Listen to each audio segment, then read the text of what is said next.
중년 이후 많은 분들이 밤에 잠을 자려고 해도 잠이 안 와 힘들어 하시는데요. 그래서 어렵게 잠이 들어도 새벽에 일찍 눈이 떠져 피곤하실 겁니다. 불면증의 원인은 다양하겠지만 가장 큰 원인은 사람들과의 관계에서 오는 스트레스일 것입니다. 그래서 어떤 분들은 딥슬립 보조제를 챙겨 드시는데요. 그런데 자기 전에 꿀을 한 스푼 먹으면 어떤 변화가 일어날까요? 불면증이 사라지고 면역력이 증가하여 몸의 체력이 강화됩니다. 그런데 당뇨가 있으신 분들은 꿀을 먹어도 되는지 궁금하실 텐데요. 당뇨가 있으신 분들은 꿀 섭취에 주의가 필요합니다. 음식을 할 때 설탕 대신 꿀을 소량 사용하시는 건 괜찮지만 건강식품처럼 단독으로 한 스푼씩 드시는 것은 안 됩니다. 더 정확한 섭취를 위해서는 의사와 상의하시는 걸 추천드립니다. 오늘은 꿀의 효능과 같이 먹으면 좋은 음식에 대해 알려드리겠습니다. 오늘 영상을 끝까지 보시면 꿀 섭취로 인해 꿀잠을 주무실 겁니다. 동의보감에 따르면 꿀은 백밀로 성질이 약간 따뜻하며 맛이 달고 독이 없습니다. 오장을 편안하게 하고 기를 돋우며 비위를 보하고 아픈 것을 먹게 하며 독을 푼다라고 되어 있습니다. 인간이 정확히 언제부터 꿀을 먹기 시작했는지는 확실하지 않는데요. 전문가 중에는 꿀의 기원이 남아시아라는 사람도 있고 아프리카라는 사람도 있습니다. 실제 꿀의 유적을 기준으로 하면 인간이 최초로 꿀을 먹기 시작한 것은 약 5천년 전 유럽과 아시아의 국경에 있는 조지아로 거슬러 올라갑니다.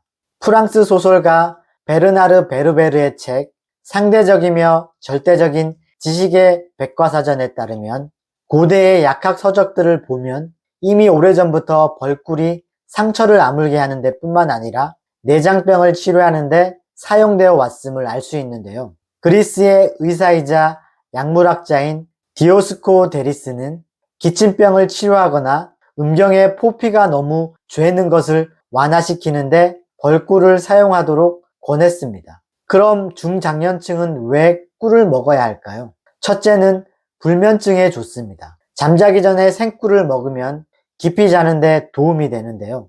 꿀에 함유된 트립토판 및 각종 비타민, 포도당 등은 피로 해소에 도움이 됩니다. 또 불면증의 원인이 되는 각종 호르몬 분비를 억제하여 잠을 깊이 잘 수 있도록 도와줍니다. 뇌는 잠자는 동안에도 에너지를 많이 소비하는데요. 잠자기 전에 소량의 탄수화물을 섭취하면 자는 동안 뇌 기능이 좋아지는데 도움이 됩니다. 그래서 잠자기 전에 꿀을 한 스푼 섭취하면 잠자는 동안 혈당이 상승하여 빠르고 깊게 잠들 수 있습니다.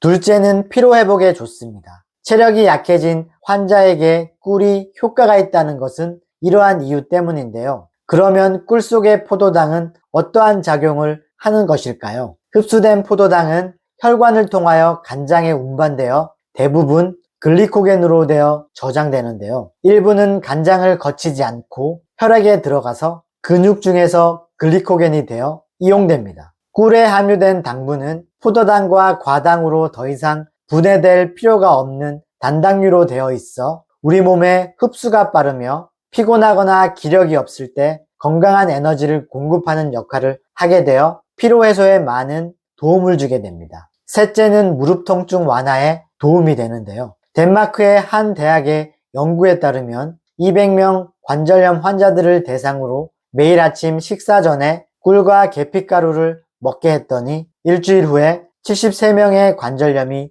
완화되었고 한 달 후에는 거의 모든 환자가 통증 없이 걸었다고 하는데요. 꿀 속에 강력한 항산화 물질인 플라노보이드 성분은 관절 통증 완화에 효과적입니다. 플라보노이드는 몸속 유해한 활성산소를 제거하여 염증의 발생을 막고 관절염 완화에 도움을 주는데요. 이는 꿀의 풍부한 각종 항산화 성분과 계피의 신남알데히드 성분이 강력한 항산화 효과를 발휘하여 염증 효소와 염증 유발인자의 성장을 억제했기 때문입니다.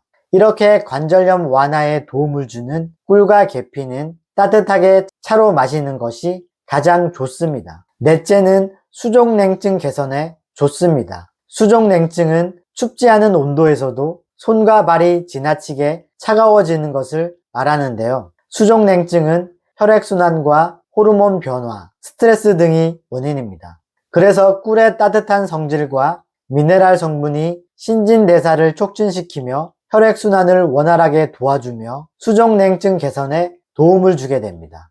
다섯 번째는 위장질환 개선에 도움이 되는데요. 한국 사람들은 맵고 자극적인 식사 습관 때문에 위염의 발생 빈도가 높습니다. 그래서 꿀을 섭취하면 꿀에 풍부한 아보시스산 물질이 위장질환의 원인인 헬리코박터균을 억제해 주는데요. 또 꿀은 항산화 작용과 정장 작용을 통해 위액 분비를 조절하여 소화장애와 장 건강에도 도움이 됩니다. 이렇게 꿀은 우리 몸을 건강하게 만드는 좋은 식품인데요. 하지만 꿀은 큰 부작용은 없으나 알레르기가 있을 수 있습니다. 알레르기가 있으신 경우 주의가 필요한데요. 알레르기 반응이 심하면 기도가 막혀 호흡곤란이 발생할 수 있습니다. 몸이 붓거나 어지러움 증상이 느껴지신다면 당장 섭취를 중단하셔야 합니다. 꿀과 함께 먹으면 좋은 최고의 궁합식품은 어떤 게 있을까요? 첫째는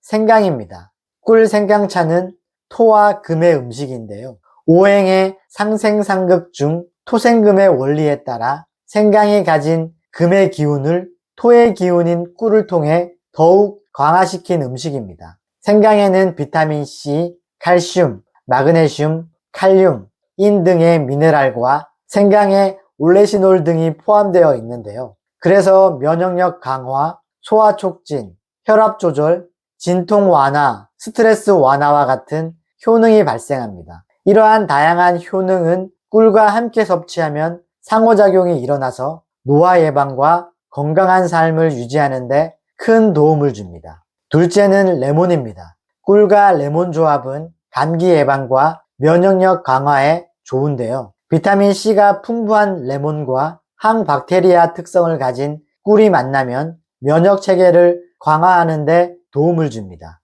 레몬차에 꿀을 한 스푼 넣으시거나 레몬즙에 꿀을 섞어 샐러드와 함께 드셔보시기 바랍니다. 셋째는 마늘입니다. 마늘과 꿀은 건강 기능성이 상호 보완적으로 작용할 수 있는데요. 마늘에는 식이섬유, 비타민C, 비타민6, 알리신 등이 풍부하게 함유되어 있어 혈액순환을 도와주고 면역력을 향상시키는 데 도움을 줍니다. 또한 마늘에는 알리신이라는 성분이 풍부하여 항균, 항염, 항산화 작용을 하여 도움을 줍니다. 넷째는 인삼입니다. 인삼은 꿀과 함께 섭취할 때 상호 보완적인 효과를 발휘할 수 있는데요. 인삼은 항산화 작용과 피로회복에 도움을 주는데 이러한 효과를 꿀과 함께 먹을 때 더욱 향상시킬 수 있습니다. 오늘은 꿀의 효능과 함께 섭취하면 좋은 음식에 대해서 살펴보았습니다. 많은 도움이 되었기를 바랍니다. 여러분은 자신이 소심하다고 느끼신 적이 있으신가요?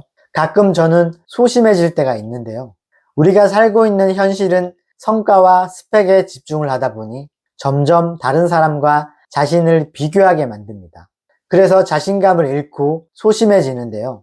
하지만 자기만의 인생 철학과 노하우를 가지고 계신 분들은 절대 남들과 자기 자신을 비교하지 않습니다. 남들과 비교하면서 스스로를 부정하지 마십시오. 자신이 나아가고자 하는 방향으로 최선을 다해보세요. 만약 그렇게 되지 못했을 때도 너무 낙담하지 마시고 그때에 놓인 상황과 타협하시면 됩니다. 외적인 부분을 너무 의식하지 말고 본연의 모습으로 나아가시면 됩니다. 지금까지 시청해 주셔서 감사합니다. 다음 영상에서도 더 좋은 정보로 찾아오겠습니다.